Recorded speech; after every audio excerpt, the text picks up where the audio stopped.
Hello and welcome to my new series, Versus, where I take two characters, two games, do anything really, and pit them against each other. Today I figured I'd start with Undertale because, well, y'all don't watch anything else. So to start, the rules of this series are simple. The things have to be from video games, or games themselves. That's basically it. So comment down below some verses you'd like to see in the future, but not Undertale because, I'm not even that big of a fan of Undertale anymore. But this is a topic I've always wanted to cover because I feel this is the only interesting matchup in the game and I feel like everyone gets it wrong.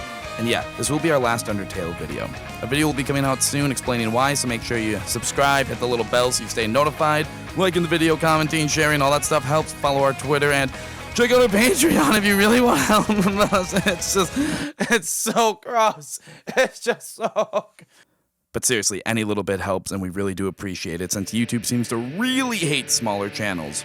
Anyway, let's try to keep it civil down in the comments. Don't just skip to my conclusion and scream out, "You're wrong, and the things you say suck, and your mom's ugly, and your face is stupid." Like, let's not be like that. We're better than that. I hope you're better than that. So today, we have the Genocide Bosses going toe-to-toe. The true heroine, the hero of monsters, Undyne the Undying, versus the clown of the underground, the administrator of the bad time simulator, Sans the skeleton. I'm Kloudy from EKG, and this is Versus.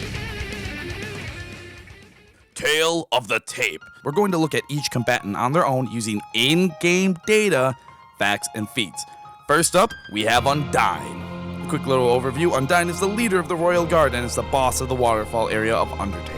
She wields magical spears and wears armor sometimes. Now, let's take a look at those stats. I'm referring to the stats in the data, not the stats given to us by the narrator. I will leave a link down below to the stats that I'm referring to. Undyne in her base form has a max HP of 1,500, an attack of 7, and defense of 0 in armor, and has the same HP but attack of 10, defense of 10 without her armor in her house. To put this in perspective, Washua, a normal enemy in her area, has a max HP of 70, attack of 7, defense of 1, and Papyrus, the boss before her, has a max HP of 680, an attack of 8, defense of 2.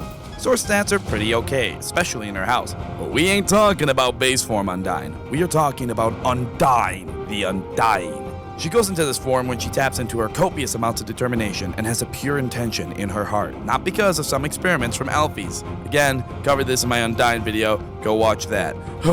In this form, her stats are kind of ridiculous. She has a monstrous 23,000 HP, an attack of 12, and a defense of 5. Only Mettaton Neo has a higher HP, and well, the stats are, max HP 30,000, but an attack of 10 and a defense of negative 40,000. So, she's the bulkiest character in the game in terms of HP by a healthy margin. Azrael Dreamer has 9,999 HP, but also has 9,999 defense, so he's bulkier, but she has more HP. Her attacks. She has the ability to change her soul green, giving you a shield to defend yourself but locking you in place. She throws spears from all sides at the protagonist in this mode, including specifically slow and fast moving spears, as well as spears that flip the orientation that they are approaching from. Usually these are orange.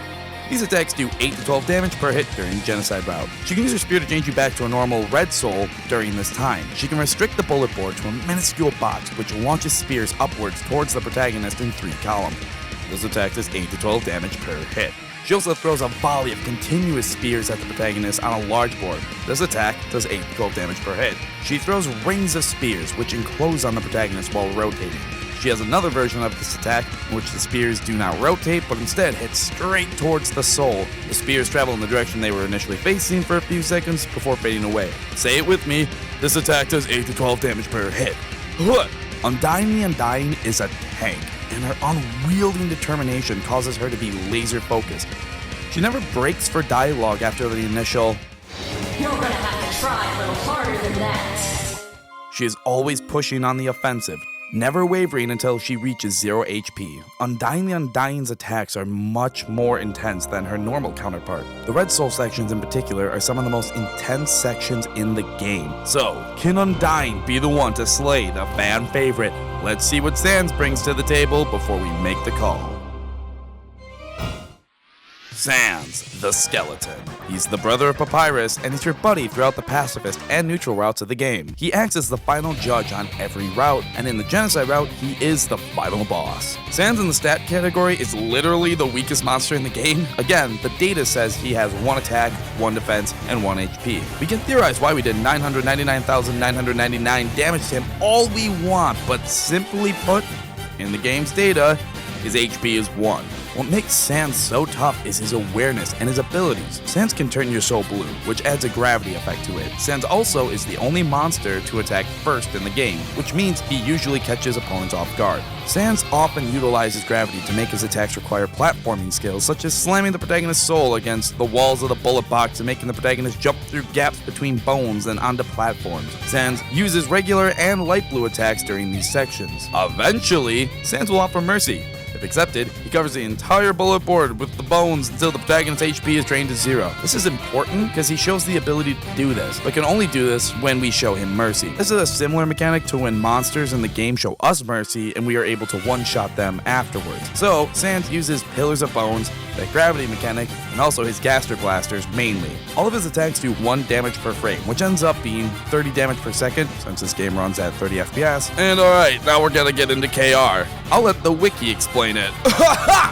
All of Sans attacks use Karma, KR. This effect drops invincibility frames to 0, allowing the opponent's attacks to potentially hit every frame or 30 times per second. It also applies a poison effect to all attacks. Getting hit by any attack for even 1 frame will not only inflict the 1 damage, but also increase Karma by some amount, depending on the attack. Whenever Karma is above 0, it will eventually drain back down to 0 in increments of 1, which each drain decreasing the player's HP by 1. While Karma is above 0, it appears as a purple health bar overlaid on top of the usual yellow health bar. Getting hit by multiple attacks in a row will cause the increase in Karma to stack up. Karma cannot exceed 40 and also cannot cause the player's HP to fall below 1. The more Karma damage is built up, the faster it will drain itself and the player's HP with it. Whew!